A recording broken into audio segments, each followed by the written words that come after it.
night. 20 yards on 3rd and 17. He keeps.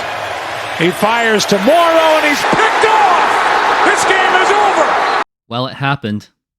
As you can see, I am going to the Super Bowl. And all I can say is I'm excited, but at the same time, I'm nervous.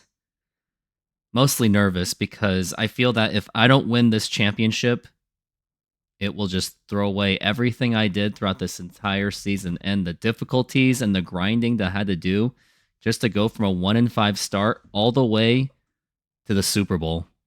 Now, normally this video would be a membership-only video. This time, of course, just like the last video, I'll make it available for the public. And to all those that want to see how the season went, join my membership for just $5 a month. Or if you don't want it after a month, cancel it. I ain't going to be offended.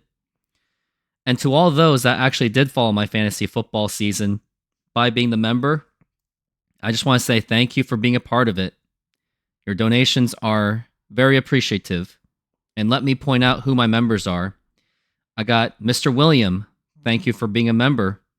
And also, Daniel. Thank you for being a member. Thank you for being loyal members. Now let's get into how in the world did I get into the semifinals? Or the finals, shall I say. Now, let's get into it. I know I already said that. But here is the scores, and I will go over it. So in the semifinals, I'll go over the first matchup of the semis. It was Bella Check Yourself versus the heavily favorited RPO Tank. Bella Check Yourself, who recently won in the quarterfinals. He was 7-7 when he made the playoffs as a 5th seed. And RPO Tank, the number 1 seed, as the overwhelming favorite, 11-3. And before this matchup even happened, it seemed as if that RPO Tank was going to have an easy one, that he was just going to completely just bulldoze his way through it. He was already like a 15-point favorite, as Bella Check Yourself was the 15-point underdog. But it didn't turn out that way. Bella Check Yourself won 122.7 to 116. And the crazy thing was, he was bailed out by Jason Sanders and for the 49ers. And it was also not only Jason Sanders that bailed him out, it was also Devontae Adams that bailed him out, considering that the Jets were on garbage time against the Rams. Other things that happened ridiculously, Breece Hall, he also looks like he scored a touchdown on garbage time or whatever it was. So because of that, RPO Tank is now going to have to settle for playing for 3rd place, which is very unfortunate because I really wanted RPO Tank to reach the finals. He's one of my good friends, and I wanted an opportunity to play him for the championship, and I would have felt much less pressure. So that's how it all went.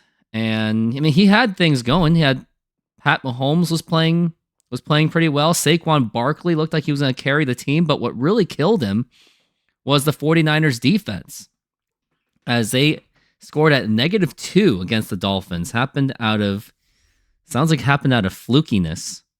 And it's not like he could have done any better with the Texans defense.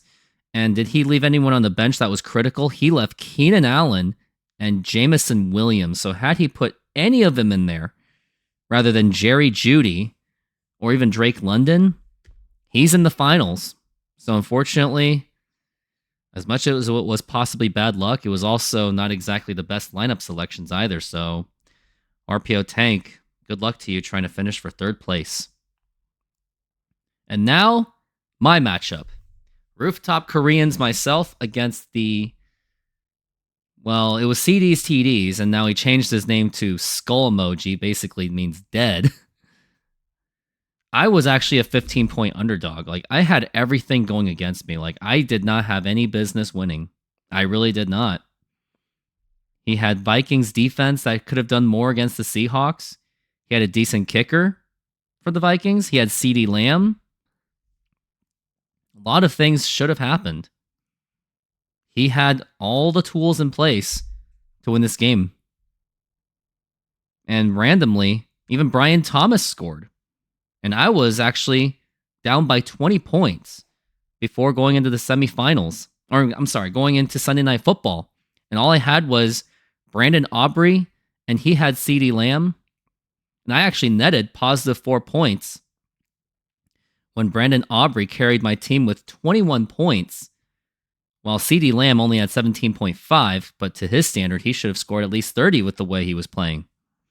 And then came down to Monday Night Football. I needed 11 points to win.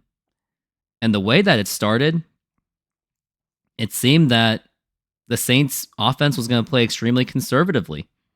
They were just running the ball so much. They weren't really doing anything to get sacked or throw an interception. At least until later in the game when Packers forced the fumble, 3 sacks, and they got an interception. And because of that, that edged me to get to the finals, the Super Bowl.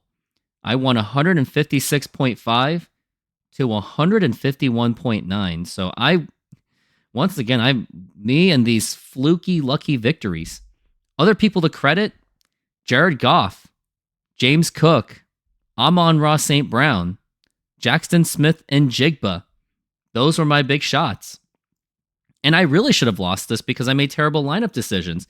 I had Tyrone Tracy on the bench, Tank Bigsby, Dalton Schultz. Had I put anyone else, I wouldn't have necessarily needed the Packers to bail me out. And Marvin Harrison Jr. has completely let me down. But didn't matter. My team was somehow resilient. And now I'm going to the Super Bowl. And I think this is my 4th Super Bowl appearance. Yep, this is my 4th Super Bowl appearance. I am now 1-2 in the Super Bowl, hoping to make it 2-2.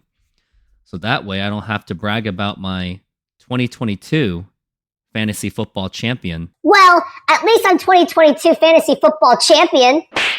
Exactly. I really want to move on from that so I don't have to keep bragging about it and end up like a 49ers fan or a Cowboys fan. Maybe one day the Patriots fan, because maybe you'll hear that from them someday. Anyways, let's go into the final matchup and see where we're at. So, of course, in the 3rd place matchup is going to be RPO Tank and the Skull Emojis, CDs, TDs. As of now, unless lineups are adjusted, CDs, TDs is projected to win 3rd place, as RPO Tank, he is projected with only 114.4 points. So it's going to be, he has a tough task ahead of him for RPO Tank if he wants to win. As for my matchup, it is expected to be a neck-and-neck matchup, 116.9 to 114.5. I'm projected to win, but it doesn't really mean anything because I have some difficult tasks ahead. I have Jared Goff going against the 49ers on Monday Night Football. Now, granted, the 49ers don't really have much to play for, but they always will play troll mode, and they'll play as hard as they can. Good thing I have James Cook against the Jets. I should be okay. Brian Robinson against Atlanta. I think I should be okay. Amon-Ra St. Brown. Got to count on him. Jackson Smith and Jigba against Chicago. I think I'm banking on that one. I'm torn of who I want as my tight end. I have Dalton Schultz, but on my bench, I have David Njoku. So I don't know which one to really choose. Tyrone Tracy, I'm on the edge of starting him, but I'm not really sure. And Packers defense, I can't really trust them against the Vikings as they are also a good football team. Unless their defense really steps up. I don't really know. Unless I use the Steelers defense against Kansas City, which I don't like that option either. And then Brandon Aubrey is going to be on the road against Philadelphia. I'm not really sure about that one either. So I'm kind of playing it by ear. Baker Mayfield is going to be playing against Carolina.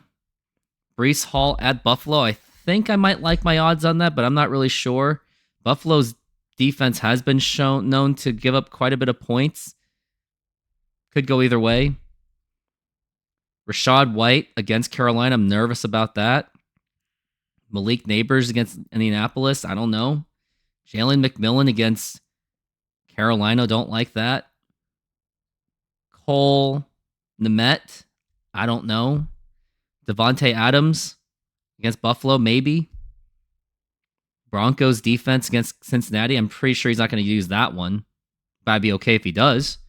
And Jason Sanders at Cleveland. So I don't know.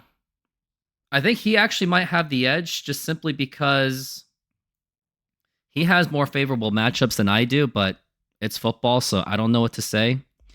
But I can say this, that if I win this championship, it will be the greatest underdog story in my fantasy football history.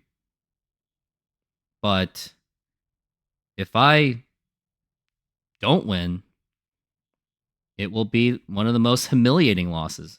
It'll be the most disappointing because I made all that run just for this. We'll see. But that's going to do it. I just want to say thank you very much for following me on my fantasy football run and wish me the best. And also, if you're going to make a comment, don't give me any fantasy football advice because that's not fair for Belichick yourself. But anyways, that's going to do it. Thank you. And to all of you, Merry Christmas.